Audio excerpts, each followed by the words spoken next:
ንጹሕ ምንጭ ወገብረ መብረቀ በጊዜ ዝናብ ለጊዜ ዝናብ በዝናብ ጊዜ መብረቅን አደረገ ይላል ነቢዩ ዳዊት። ነቢዩ ዳዊት የብሉይ ኪዳን ሰው ይባል እንጂ ሕይወቱ የሐዲስ ኪዳን ሰው ነው። ዳዊት እግዚአብሔር እንደ ልቤ ብሎ የጠራው በብሉይ ኪዳን ሕግ ጸንቶ ስለኖረ አይደለም። ከሕግ በላይ የሆነ እግዚአብሔር ደስ የሚሰኝበትን ሥራ ስለሰራ ነው። ለምሳሌ ነቢዩ ዳዊት በጣም ሊገለው የሚፈልገው ሳኦል የሚባል አንድ ንጉሥ ነበር። እሱ ዳዊትን እያሳደደው ሲፈልገው አንድ ቀን ዳዊት ከተቀመጠበት ዋሻ ሳኦል ገባ፣ ብቻውን ማለት ነው፣ ለመናፈስ። ከዚያ ዳዊት ሳኦልን ብቻውን አገኘው። ሳኦል 3000 ጦር ይዟል፣ ዳዊትን ለመያዝ ለመግደል ማለት ነው።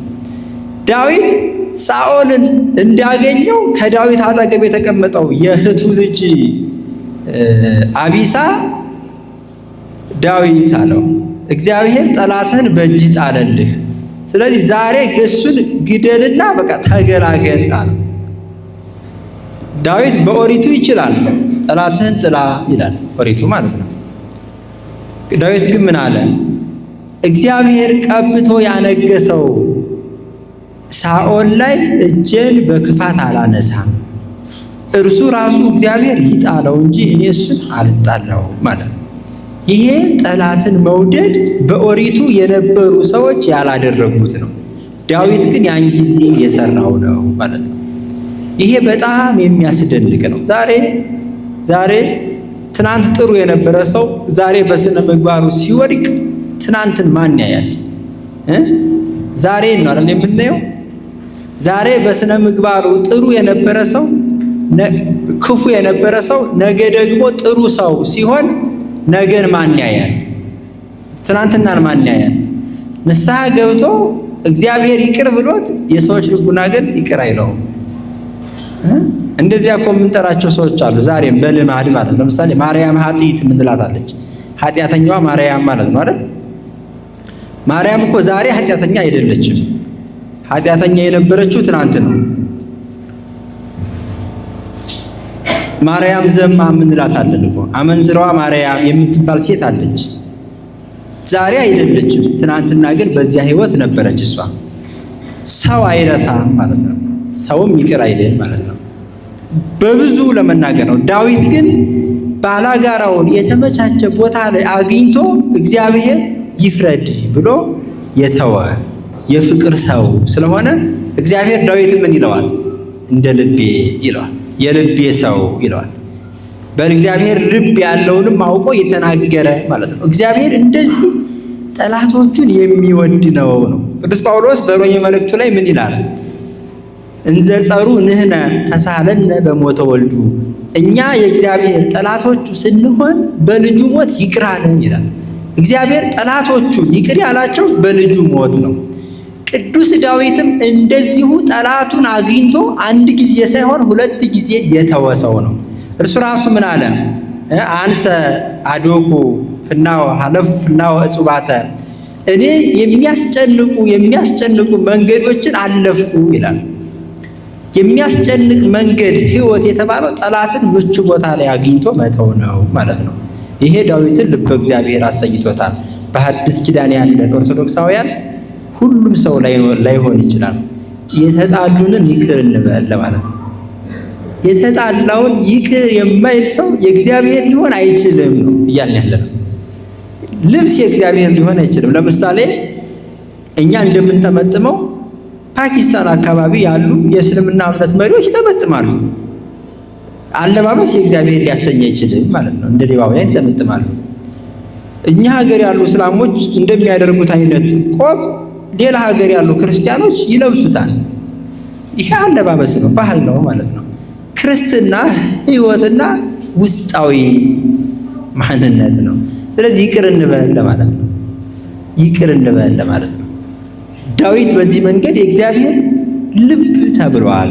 እኛ ደግሞ የእግዚአብሔር ልብ ሳይሆን አካል ነው የተባለው።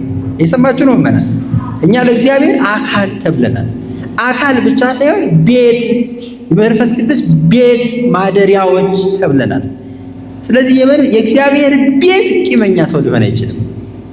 ክፉ ነገር የወንድሙን የማይረሳ የእግዚአብሔር ቤት ሊሆን አይችልም። ይሄ ትምህርት ነው፣ የሚኖር ነው፣ እውነት ነው። ይሄ ልትይዙት ይገባል። ምእመናን እንደምን ዋላችሁ? እየመከርናችሁ ነው። ይሄንን አድርጉት እያለን ነው። ሰምታችሁ ይዛችሁት እንደምትሄዱት አይደለም። ይሄ ታሪክ አይደለም፣ ድርጊት ነው። አድርጉት። የእግዚአብሔር ቤት እንደመሆናችሁ ቤት ሁኑ። ዮሐንስ አፈወርቅ እንዲህ ይላል፣ አንተ ጓደኛህ ወደ ቤቱ ሊጠራ ሄድና በቤቱ ግን የተለያዩ የሞቱ ጊንጦችን፣ እባቦችን፣ የሚያጸይፉ የሚያስፈሩ ቆሻሻ የሆኑ ነገሮችን ቤቱን ቢሞላው ጓደኛህ ግባ ቤቴ እኮ ነው ቢልህ ለጥቂት ደቂቃ ትቀመጥለታለህን? ይላል። ትቀመጣላችሁ? ማን ይቀመጣል? እዚያ ውስጥስ ምግብ ትበላላችሁ? አይሆንም። ተፈጥሯችን ይህንን አይፈቅድም። እግዚአብሔርንም እንደዚሁ ውስጥህን አቆሽሸህ እደርብኝ ብትለው በአንተ ሊያድር አይችልም። የማያድረው እግዚአብሔር ክፉ ስለሆነ አይደለም፣ ለባህሪው ኃጢአት ስለማይስማማው ነው። ንጹሕ ያልሆነ ነገር ለእግዚአብሔር ተስማሚ አይደለም። የእግዚአብሔር ባህሪው ያንን አያደርግም እያላችሁ ነው። ንጹሕ ያልሆነ ነገር ለእግዚአብሔር አይስማማውም ነው። ስለዚህ ሱባኤ ገብተህ ሊሆን ይችላል፣ ንስሐ ገብተህ ሊሆን ይችላል። በቃ እግዚአብሔርን እደርብኝ ብለው ሊሆን ይችላል። እንዲያድርብህ ራስህን ካላዘጋጀህ እደርብኝ ስላልከው ግን ባንተ አያድርም ነው። በጣም እርግጠኛ ሆነን ደግሞ የምንናገረው እግዚአብሔር ባደረበት ሰውነት ሰይጣን አያድርም። ይሄ ሃይማኖት ነው፣ የሚታመን ነገር ነው። ስለዚህ ሰይጣን የሚጫወትባቸው ሰዎች እግዚአብሔር ስላላደረባቸው እንደሆነ በጣም እርግጠኞች ነን። እግዚአብሔር ያደረባቸውን ሰዎች ግን ሰይጣን ይፈትናቸዋል፣ በሩቅ ሆኖ ማለት ነው። ውስጣቸው ሆኖ ግን አይፈትናቸውም። ሰይጣን በሩቅ ሆኖ ይልካል። መነኮሳቱ ጋር ሴቶችን ይልካል፣ ገንዘብ የያዘ ባለጸጋ ይልካል። እነሱ የሚፈተኑበትን ነገር ማለት ነው። ወንዶቹ ጋር ሴቶቹን፣ ሴቶቹ ጋር ወንዶችን፣ ድሆቹ ጋር እንደዚያ ገንዘቡን የሚወዱትን ነገር ይልክባቸዋል ሰይጣን። ውስጣቸው ሆኖ ግን አይፈትናቸውም ነው። ስለዚህ በውስጣችን እግዚአብሔር ይኑር። እግዚአብሔር ሲኖር ብርሃን አለ ማለት ነው። ብርሃን ካለ ምን የለም ማለታችን ነው። ጨለማ የለም ማለታችን ነው። እግዚአብሔር ሲኖር ደስታ አለ ማለታችን ነው። ደስታ ሲኖር ምን የለም ማለት ነው። ሐዘን የለም ማለት ነው። ተቃራኒው አይኖርም። ደስታም ሐዘንም በሰው ውስጥ አይኖርም። ጨለማም ብርሃንም በሰው ውስጥ አይኖርም። አንድ ጋር ሊያድሩ አይችሉም። ለዚያ ነው ቅዱስ ጳውሎስ መኑ ዘደመሮ ለብርሃን ምስለ ጽልመት ይላል። ጨለማን ከብርሃን ጋር አንድ የሚያደርገው ሰው ማን ነው ማለት ነው። እንደዚሁም ክርስቶስን ከሰይጣን ጋር አንድ ነው ወይም በአንድ ቤት ያድራሉ ሊለው የሚችል ማንም ሰው የለም፣ ሊሆን የማይችል ስለሆነ ማለት ነው። እንደምን ዋላችሁ? ወገብረ መብረቀ ለጊዜ ዝናብ ያለው ነቢዩ ዳዊት ነው። ዳዊት እንዲህ ያለ ቅዱስ ሰው ነው። በረከቱ በሁላችን ይደርብን። እሱ ስለ ተፈጥሮ ሲናገር ዘያወጽኦሙ ለነፋሳት እመዛግብቲሆሙ፣ ነፋሳትን ከያሉበት ያወጣቸዋል። ያወጣና ነፋሳት ደመናውን እንዲሸከሙ ያደርጋል። መጀመሪያ ደመናውን ደረቅ ትናኝ አለ፣ ያቧራው ማለት ነው። ከዚያ ውቅያኖስን ብርሃነ ፀሐይ ሲያርፍበት ይተናል። ውቅያኖስ እርጥቡ ማለት ነው። እርጥቡና ደረቁ ትናኝ አየር ላይ ምን ይሆናል? ነገሩኛ አንድ እኮ ነው። ሳይንሱም እንደዛ ነው የሚለው። ምን ይሆናል? አየር ላይ ደመና ይሆናል። ደረቁ ትናኝና እርጥቡ ትናኝ በአየር ላይ ሲገናኙ ምን ይሆናሉ? ደመና ይሆናል። ያ ለዚያ ለደመናው መልአክ ይሾምለታል፣ ጠባቂ ማለት ነው። ከዚያ ደመናው መልአኩ ደመናውን ይዞ የት ይሄዳል? ውቅያኖስ ይሄዳል። ከዚያ ውቅያኖስ ይሄድና ደመናውን መልአኩ ያነጥፈዋል። እንዲህ ማለት ነው። የሰማችሁ ነው። ሲያነጥፈው የውቅያኖስ ጠባቂ መልአክ ከውቅያኖስ ላይ እያፈሰ ምኑ ላይ ያደርጋል? ደመናው ላይ ያደርጋል። ከዛ የደመናው መልአክ ደግሞ ደመናውን የሚጠብቀው መልአክ ያንን ውሃውን በደመናው ምን ያደርገዋል? ይቋጥረዋል። አይደንቅም? ይሄ አሁን እየሆነ ያለው ነው። ተፈጥሮ እንደዚህ ናት። ክረምቱ የሚመጣው እንደዚያ ነው። ከዚያ ውሃው በምን ተቋጠረ ማለት ነው? ምን አላችሁ? በደመና። ደመናውን ይዞ ይወጣል ማለት ነው። አሁን ነፋሱን ተሸከም ይለዋል ማለት ነው። ነፋሱ እንደ አህያ ወይም እንደ መኪና ደመናውን ይሸከምና ውሃ የያዘውን ደመና ነፋሱ ወደ ላይ ከውቅያኖስ ይዞት ይወጣል ወደ ሰማይ። አይደንቅም? ሊቁ ምን ይላል ታዲያ? ግሩም እግዚአብሔር በውስተ ደመናት ይላል። እግዚአብሔር በደመና የሚሰራው ስራ ድንቅ ነው ይላል። ሁለት ሶስት መንገድ አለው ድንቅ የሚሆንበት። አንደኛው ከውሃና ከደመና ማን ነው ረቂቅ? ማን ነው ረቂቅ? ደመና ነው አይደል ረቂቁ? ውሃ ግዘፍ አለው ከደመና አንፃር አይደል? በቀይ ይያዛል ውሃ፣ ደመናስ አይያዝም። ስለዚህ ደመና ይረቃል፣ ውሃ ይገዝፋል። መሸከም ያለበት በእኛ ሕግ የትኛው ነው? ረቂቁ ግዙፉን ነው ወይስ ግዙፉ ነው ረቂቁን ሊሸከም የሚገባው? አሁን በእኛ ውሃውን በምንድን ነው የምንይዘው? ከውሃው በገዘፈ በሳፈው አይደል? ወይ በብርጭቆ ነው የምንይዘው አይደል? ረቂቁ ለእኛ ግዙፉን ይሸከምልናል? አይሸከምልንም። እግዚአብሔር ግን ግዙፉን ውሃ በረቂቅ ደመና እንዲጫን ያደርገዋል። አይደንቅም ታዲያ? አይደንቅም? ይደንቃል በእውነቱ። ስለዚህ እግዚአብሔር በደመና ድንቅ ነው የሚለው አንዱ ይሄንን ነው ማለት ነው። በእውነቱ ይደንቃል የእግዚአብሔር ስራ። አንዳንድ ጊዜ በሰው ሕይወት ውስጥም ይሄን እናያለን። አንድ ሰው ይሸከመዋል የማይባለውን መከራ ተሸክሞት እናገኘዋለን። አሁን በማቴዎስ ወንጌል ላይ ከመቃብር ወጥቶ ጌታን የተገናኘው ሌጊዮን የሚባል ጭፍራ 1000 ቁጥር ያላቸው አጋንንት ሲያሰቃዩት የነበረ ሰው ታስታውሱታላችሁ? አንድ ሰው እኮ ራስ ምታት እንኳን መቻል ያቅተዋል አይደል? አሁን በእኛ ሕይወት ራስ ምታት ራሳቸውን የሚያማቸው ሰዎች በጣም ነው የሚያሳዝኑት። አንድ በሽታ ነው ራስ ምታት። እነዚያ ሰዎች ላይ ግን 1000 አጋንንት ነበሩ ያሉባቸው። በጣም ያሳዝናል በእውነቱ። እና እንደዚህ ያለ ሰው እናገኛለን። የማይቻለውን ችለው እናገኛለን። ይህን ሁሉ በእርግጥ የሚያስችለው እግዚአብሔር ነው። እግዚአብሔር መከራን ስለሚያስችል ማለት ነው።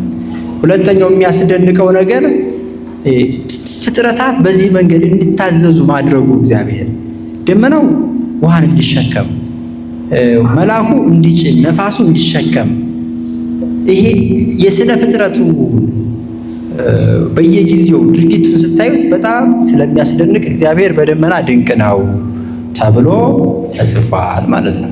ይሰማችኋል? እንደምን ዋላችሁ? ጥሩ። ከዚያ በኋላ ደመናው ጥቁር ሆኖ እናየዋለን።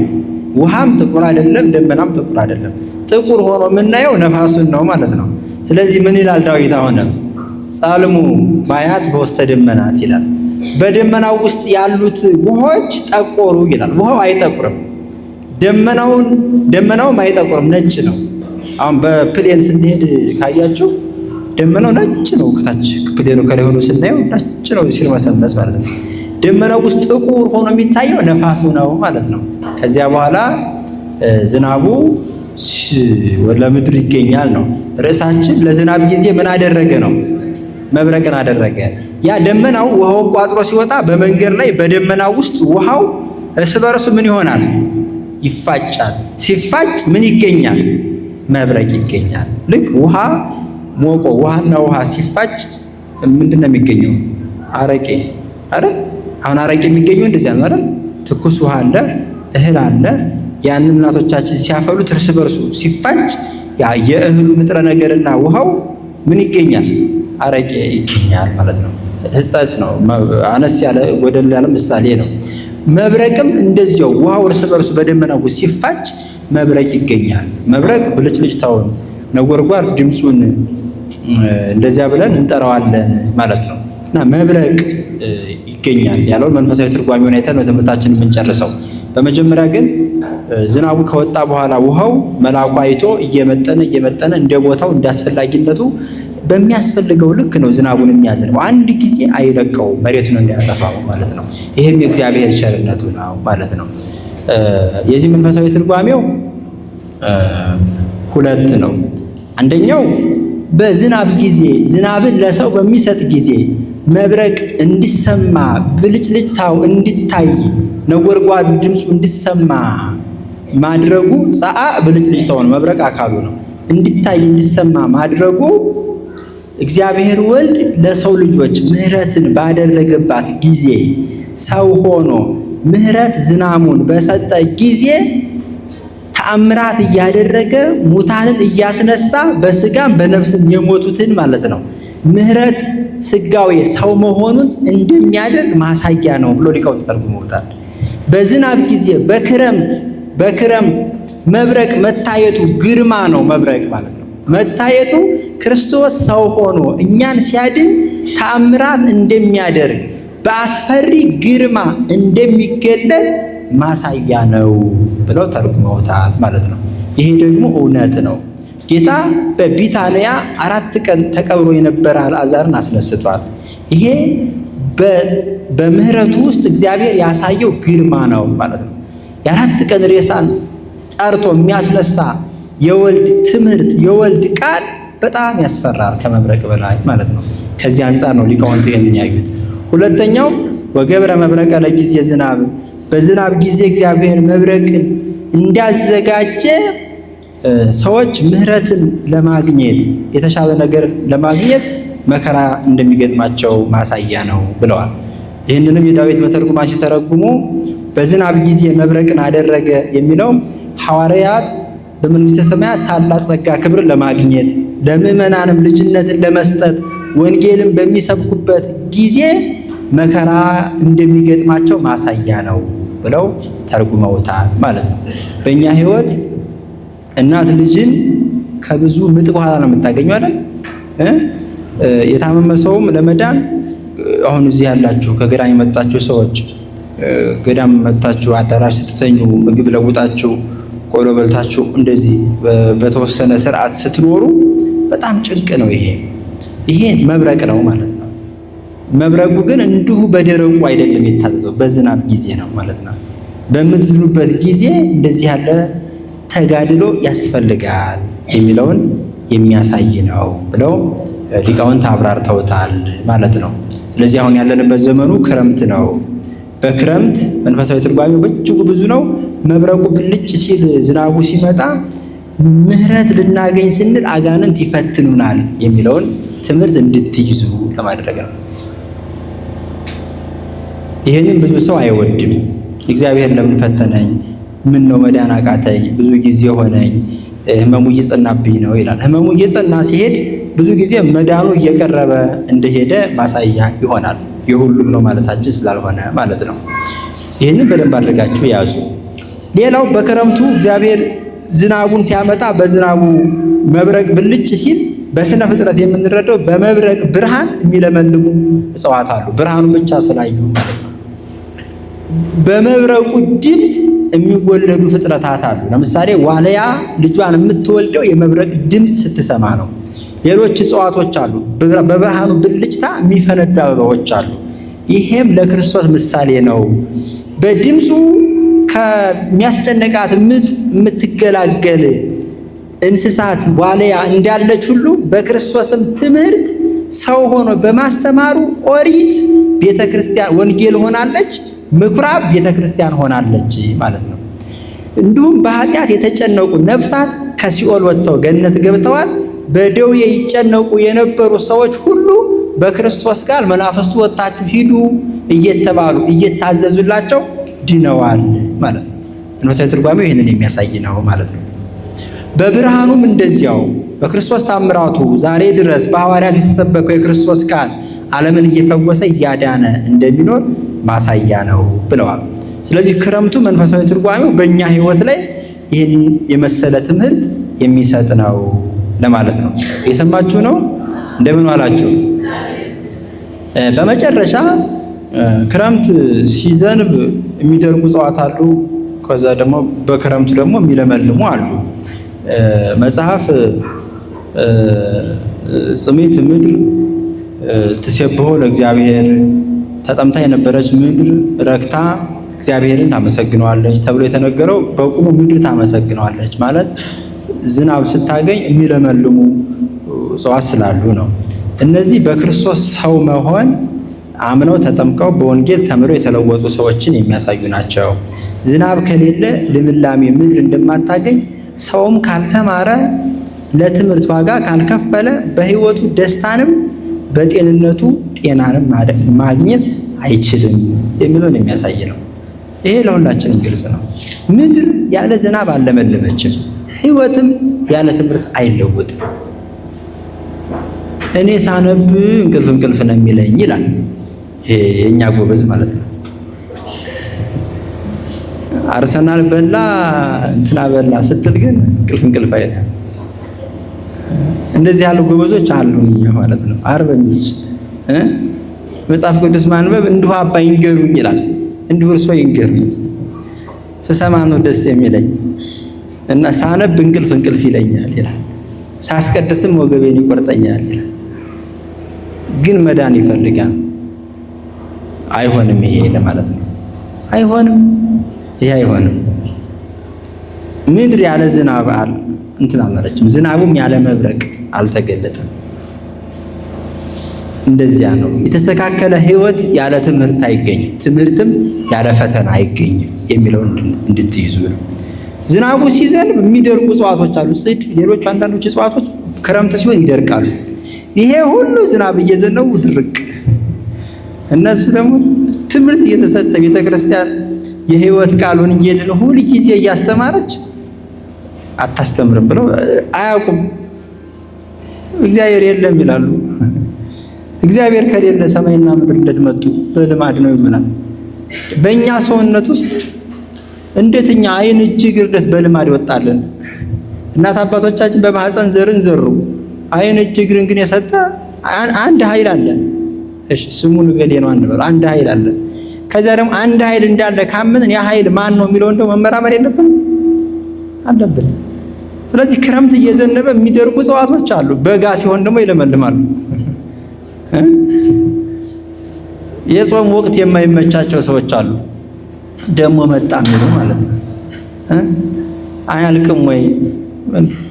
በነገራችን ላይ ለኑሮ ምቾት ብለው ሃይማኖታቸውን የለወጡ በጣም ብዙ ሰዎች አሉ። በቃ እዚህ ሁሌ ሐዋርያ ጾም የእንትን ጾም የሚሉ ማለት ነው። እነዚህ በበጋ የሚለመልሙ እጽዋት ናቸው። በክረምቱ ይሄ ያለ ነው። በጣም አጽንዖት መስጠት የምፈልገው በዛሬው ትምህርት ክረምቱ ሲመጣ የክረምቱ መምጣት የምንለው ከውቅያኖስ ተቀርቶ በደመና ተቋጥሮ በነፋስ ተጭኖ በዘነበው ዝናብ አማካኝነት ነው። ያ ዝናብ ያለ መብረቅ አልዘነበም። መብረቅ አለበት በውስጡ፣ መብረቅን ይወልዳል ራሱ ዝናቡ። ምድር ያለ ዝናቡ አልለመለመችም። ይሄንን ካየን በእኛም ህይወት ያለ ትምህርት አይስተካከልም ነው። ስለዚህ ተማሩ እያለን ነው። ተማሩ እያለን ነው። ዝናቡ ያለ መብረቅ እንዳልመጣ ትምህርትም ያለ ፈተና ያለ መቸገር አይገኝም እያለን ነው። ይሄን እርግጠኛ ሆኜ ነው የምነግራችሁ። ጌታችን በሉቃስ ወንጌል ላይ ማርያም እሰ ሐሬት መክፈልተ ሰናየ ዘኢያሃይድዋ፣ ማርያም የማይቀሟትን በጎ ዕድል መረጠች የሚለው ምኑን ይመስላችኋል? በጎ ዕድል ትምህርት ነው። የማይቀሟትን የተባለው ግን ስትማር ትቸገራለች። ችግርን ነው። መማርን የወደደ ሰው ችግርንም አብሮ ወዷል ማለት ነው። ሰው ሲማር ስለሚቸግረው ማለት ነው። ችግርን የጠላ ሰው ትምህርትንም ይጠላል ማለት ነው። ስለዚህ ሰው ሲማር ከእንቅልፉ ጋር እየታገለ ነው የሚማር ሰው። ገንዘብ የመሰብሰብ ፍላጎት ይኖረዋል። ከዚያ ጋር እየታገለ ነው የሚማር ሰው። ባለትዳር ከሆነ ወንድ ከሆነ ጊዜ አይሰጠኝም እያለች ትከሳለች። ለንስሐ አባቷም ለዚያም ማለት ለጓደኞቿም እንደው አንቺ ታድለሽ የኔ ባል እኮ በቃ ገባ መጽሐፍ ላይ እንደው መጽሐፍ ይላል ያወራሉ ማለት ነው እርስ በርስ። እንደዚያ ሴትም ከሆነች እንደዚያ። ይሄንን ሁሉ ተቋቁሞ ሰው ሊማር ይገባዋል የሚለውን ትምህርት ለማስተማር ነው። እግዚአብሔር ግን ቸርነቱ እጅግ የበዛ ስለሆነ በዝናብ ጊዜ መብረቅን አደረገ። በመብረቁ በክረምት ሰዎችን የሚጣሉ በርካታ አጋንንትን ያጠፋበታል። እንደገናም ይህንን የመሰለ መንፈሳዊ ትርጓሜን ለሁላችን ይሰጠናል ማለት ነው። ትምህርቱ እዚህ ላይ ይበቃናል። ንጹህ ምንጭ